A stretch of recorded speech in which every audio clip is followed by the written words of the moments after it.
Do you ever wake up in the morning and say to yourself, what in the world is going on? The whole place went to hell in a handbag and you don't even own a handbag. I'm telling you, if you want Xanax through your hearing aids, then this is the thing you should do. You should listen to the Randi Lupo Show because she covers everything from comedians to writers and everything in between.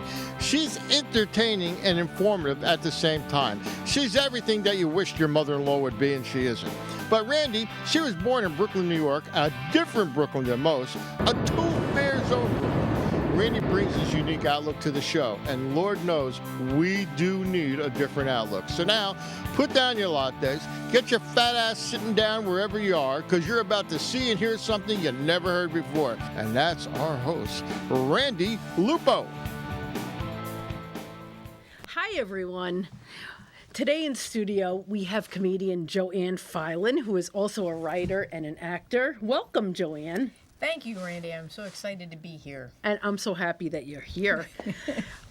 Presently you completed shooting your movie, No Man's Land. Yes. Now, that's quite an accomplishment. Now, I wanted to ask you, what prompted you to make this movie? Because this was not just a movie. I mean, this wasn't just you making a movie. You co-wrote it. There was so much was involved. Tell me how this came about. Well, I tell you, I guess you have to go back a year or so when I met my co-writer, my co-partner, Julia Scotti. And we met, we hung out, we got together, and she told me of a premise that she had for a dramedy or a pilot, and that's what this was. No Man's Land. It wasn't named or anything like that. She told me about it, and basically we started talking about it that one night, and we just started writing probably the next day, and then it just kind of snowballed from there. That's basically how it all began. How did the writing come about? How did the two of you do it, would you say? Well, as I said, it was a premise that she had, so she already had some ideas. But basically, after we first spoke about it, she actually mentioned to me that she saw a picture of me on Facebook, and she said that's the one character that's in the pilot. So. Basically, we got together, we talked about it the first night, and then, shortly after that, we started writing ideas back and forth to each other about it. And then we got together, and we would start to write together. We actually would meet up and do a little writing, and then we would do pretty much all of the above. We would get together and write. We would write separately. We would talk on the phone. We would email each other things, and basically it came together almost too fast. It just seemed to like have a mind of its own. It came out so fast, and then then it was a matter of what we would do with it after we finished writing it. So we thought, well, what do you do at this point? So we started looking for people, somebody that could help us get the project on the move or something like that. And Julia, luckily, had found a producer, a small producer online. Read. Not the whole pilot, but most of it, a good portion of it, and liked it. And we basically then got together with her, and we decided we were actually going to film it. And so it was like crazy because we were like, let's just write. And then we wrote, and then it was finished, and then we found somebody, and now we're getting ready to film. And then it was just... Which is an amazing undertaking. Yeah. I wanted to ask you, would you say that this is an autobiographical?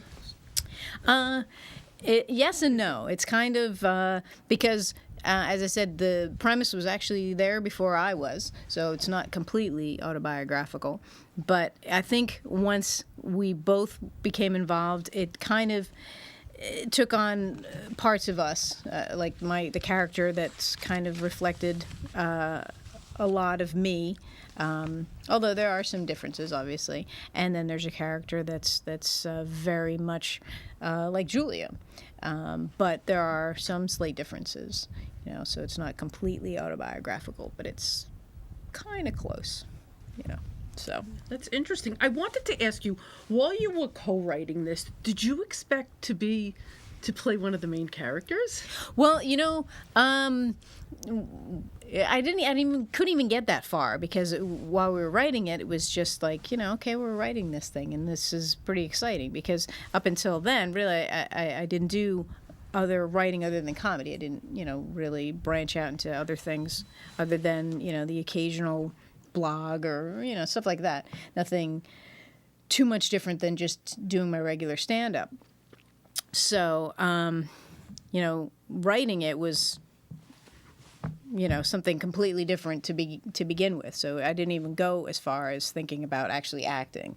And then it just, once we finished and we started talking to the production company, it kind of seemed like, actually, I can't imagine not being the character because we put so much into it and it's very similar to me. So it just seemed like, maybe that would be a good idea. I think that was the best thing you could have done. I give you so much credit, for being one of the writers and acting it. It's really, I think it's fantastic. I love it. I love it when people have multiply talented and could do all these things. I don't know if it's like a multiple orgasm, but it's, I guess. Well, but that remains to be seen. Yeah, absolutely. So, to me, you're the youngest of three sisters. Yes, You grew up, you grew up in a traditional home. Mom and dad, and in Succossona, New Jersey, of all places, which to me always sounded like a little bit dirty. I was always embarrassed to say Succossona, but that's an interesting. There shouldn't be children there. There really shouldn't be. Absolutely. And I've seen your act so many times. I've actually have taken the liberty of memorizing some of it. That's wonderful. Yeah.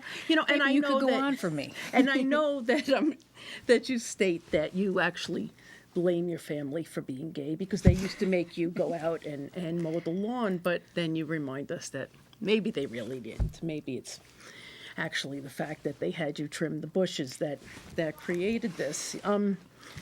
Yes, that is true. That is true, and my mother will get you for that. I'm sure. I hope she does because I'd like to meet her. I'd like to meet the woman. So here it is. You grow up in Succossona, then you go to elementary school, then you move to Flanders, New Jersey, they're all small towns, and now you're performing in New York City and everywhere else. What is it like being in a city when you're performing in a big city for crowds when you grew up in a small town? It's safer. In what way? What do you mean by that? Well, just I think, there's obviously a lot more diversity in the cities. There's a lot of better chance of running into more people like myself than in small towns. Although, there are people like me in small towns as well, obviously, because there was me in a small town. Exactly. That's where you grew up. So, yeah. I totally get it. And, do you find that people in general, because, you can only really talk in generalities most of the time, that people in cities are more open-minded? Definitely. I think that... And more accepting? Yeah, absolutely. Because I think in a lot of cities, especially New York, it's almost the more diverse, the better. That's where people go to be weird, I think, or different. Or I would say just be themselves. That's true. I really, that's how I would define it. It's definitely a lot easier to be yourself. When there's a chance that there's going to be, not everyone's going to be staring at you for being yourself. And like I said, being yourself is actually the thing I admire most about you and your comedy and your work. I have to tell you that. I remember seeing you and I was like, wow, here's Joanne Filan. This is a comedian that is really present on stage. She lets you basically let audiences know, I want to say within your second line, who you are, what you believe in, what you stand for, and you very calmly, very warmly, very openly, and you win the audiences over every time.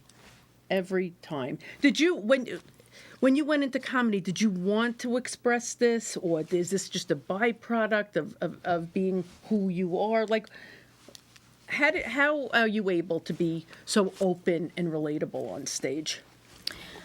I don't know.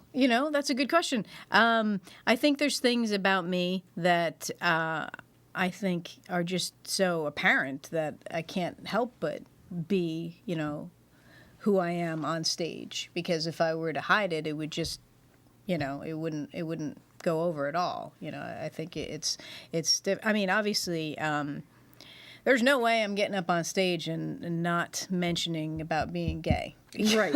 If I don't, then sure as shooting someone in the audience is going to mention it. Right, so it's not you don't feel like you need to cover it up and be No. like, and my husband said, and then be doing My husband this. said, "Why are you with that woman?" Yeah, exactly. I think that's so admirable. I really have That I have a lot of- husband and a woman. Yeah, well, that too. But the fact that you are so honest, and the fact that people respect you for that. I mean, like I said, I have seen you, and I'd like to, I'd like to tell you that I have seen you convert audience members. I'll never forget the time you did a show, and there was a woman in the audience. I want to say she was roughly in her 80s. And, very together, really enjoying you. And she was the traditional straight woman who catered to her husband, raised children, was a stay-at-home mom, cooked and cleaned, did all of these things.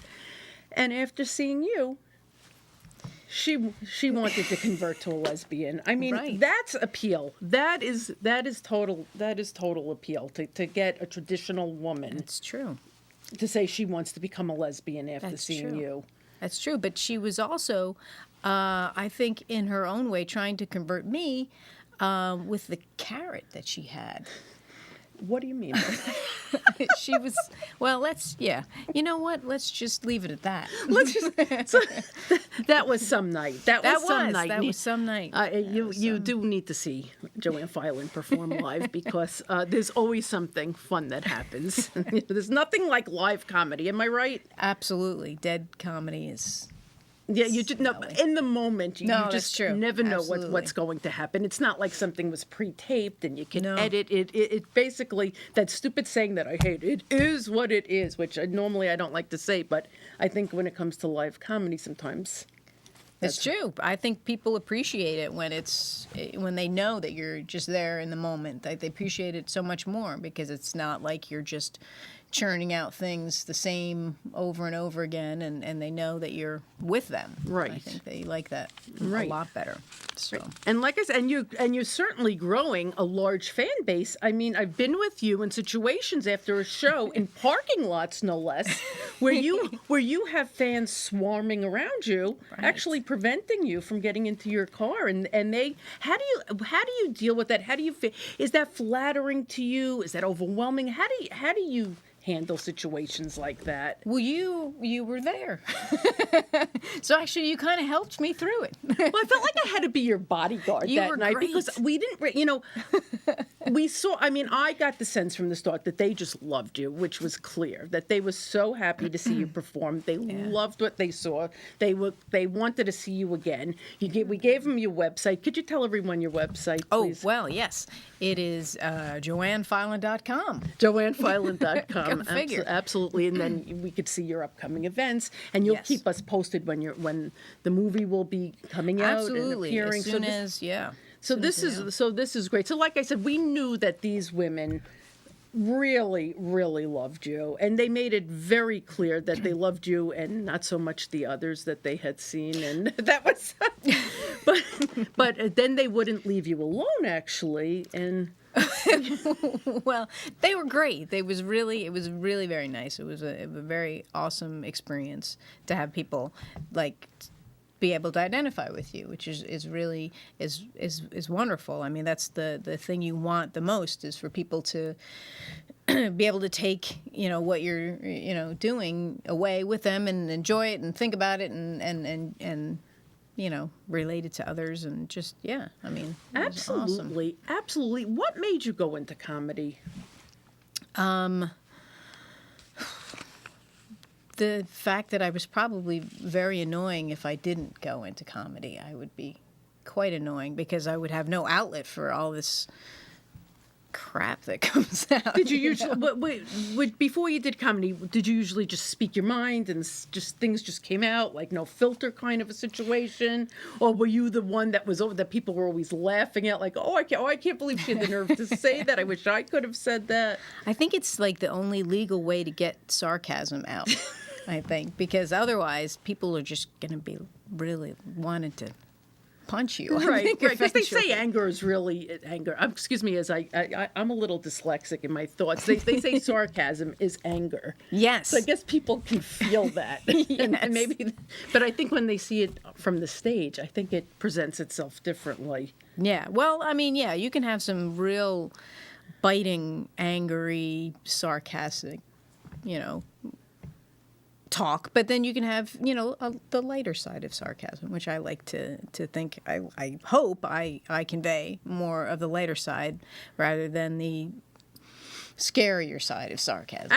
Absolutely. Absolutely. I think you have... You're not being sarcastic when you say that. Oh, I don't know how to be sarcastic. Okay. I'm very kind and loving, and I don't really know how to experience that. I'm the complete opposite. I'm actually what they would call an over complimenter, and I like that about you. Yeah, I think it's really nice. It gets to be a bit much, but once you get to know me and understand that I'm just neurotic and have a lot of anxiety, you get to understand it a little better. But enough about me. Enough about me. You have some upcoming performances, which of course are on your website. On November 1st, you're going to be at the Duplex Theater in Greenwich Village. Yes. Okay, and is that an 8 p.m. show? I think it is, and it's on the website. Yes, check the website. Yeah, and you're going to be... Actually, this Saturday, you'll be appearing at New York Comedy Club. I will. 9 p.m. show in New York City. November 9th, you'll be performing in Pat's Place in Nutley, New Jersey. Very 8 p.m. excited about show. that. And December 5th, this is lovely. You're doing a benefit show to benefit animals in shelters. Yes. And this is all on your website, JoanneFilan.com, JoanneFilan.com. and everyone My can look it up. there. And you're updating it, and you keep everyone present. As soon as I get out of here, I'm going to go update it and write. I just did a podcast. Absolutely. So great. I think people, you have to go out and see Joanne Filan. You will love her. You will really, really love her. You could write to her on her website and see if you're straight, you will probably want to become gay. If you're already gay, you will absolutely love her. Okay, I was going to say something that didn't sound like it should be said. No, please say it. Now you have some bushes to be trimmed, but that it's probably not the right thing to say at this point. Maybe just mow the lawn.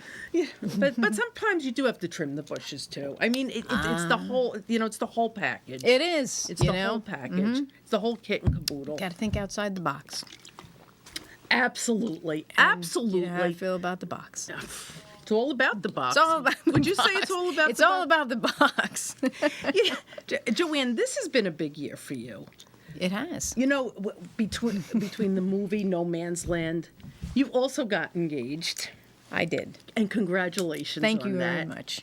It's been a long time coming. And you have a wonderful fiancée who is also in the arts. Yes, she is. She's more of a music person than comedy, but she likes my comedy, I think. So that works out. Of course. And, and again, what I really respect about you is that you're also very active, and I would consider you an activist. I think you and your fiancé, Dre, have been very active in getting equality for gay marriage, and you've been very much on the scene. Absolutely. It's important. You have to get out there. I mean, because, if you're not seen, then people don't realize, that there is inequality. A lot of times I found that people assume that in New Jersey, because we're a blue state and we're so close to the city, that it had already been legal to be, married. When in effect it was not. No, it was not. And kind of an embarrassment Yeah. to have to point that out to people time and again. No, apparently we're not as open-minded as you would think. But we are, and there's a wonderful group here in New Jersey, Garden State Equality. Garden State Equality yes, that you and Dre are involved in? Yes, absolutely. And it seems as though you were doing marches and Yes. trying to raise people's consciousness. Absolutely, and they do a lot of wonderful things. They have a lot of fundraisers, a lot of events for marriage equality, for just general equality throughout the state, for anti-bullying campaigns.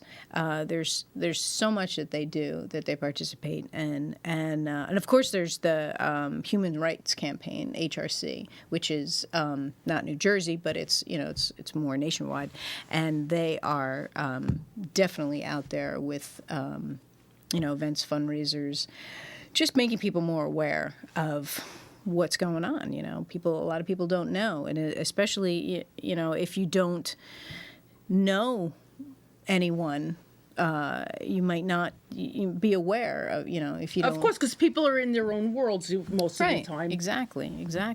So it's I think it's important, and that's another reason why I like to.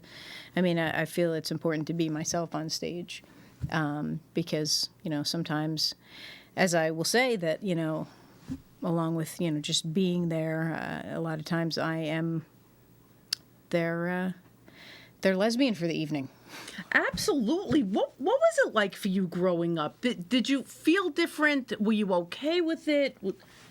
Well, it's funny because it's one of those things that you're supposed to always know, and it is true. I guess I always knew, but I didn't, because there really wasn't anyone else I knew. There was no role models. There was no one there to say, oh yeah, that's what you are.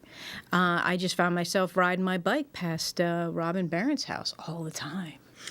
Yeah, so The first crush? yes. I rode my bike past her house, and it never occurred to me that was something odd. It's not really. Well, it's not. No, it's not that odd. But It's not. No, it's inherent to who you are and to who people are. yes, and It really shouldn't be seen as odd at all. It should be.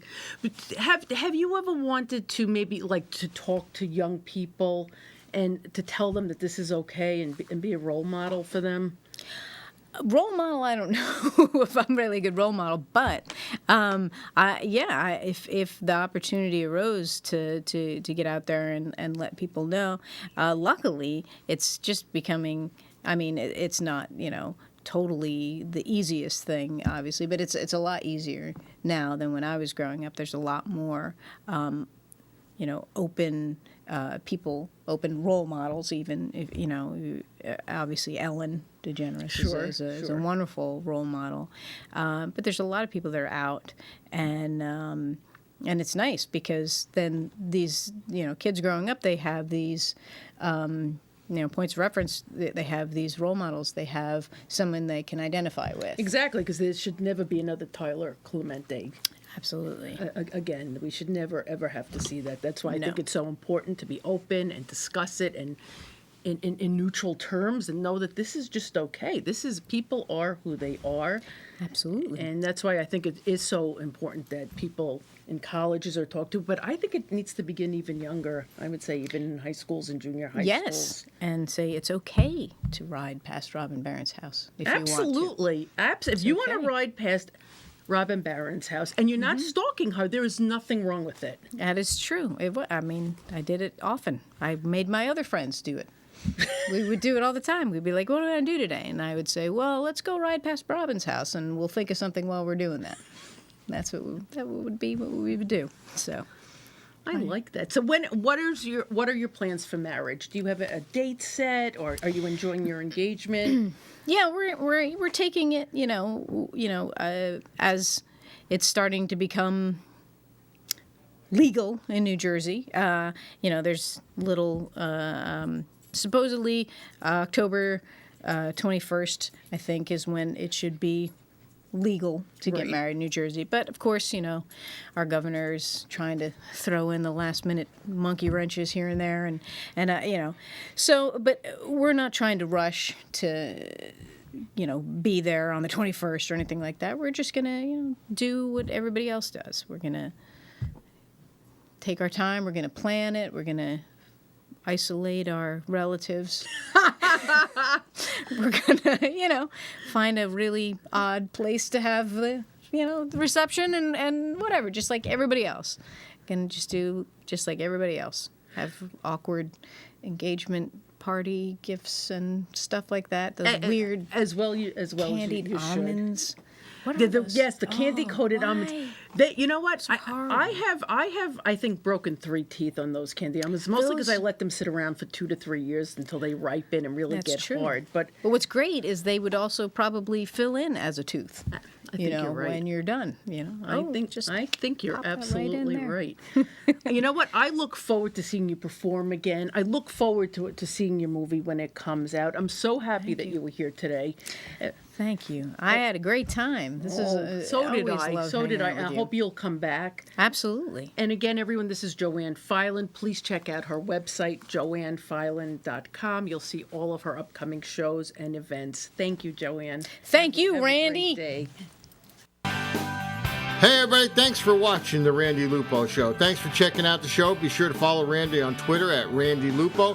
Visit her website at randilupo.com. Thanks to Broadband Box Office and VK Media. Have a great evening.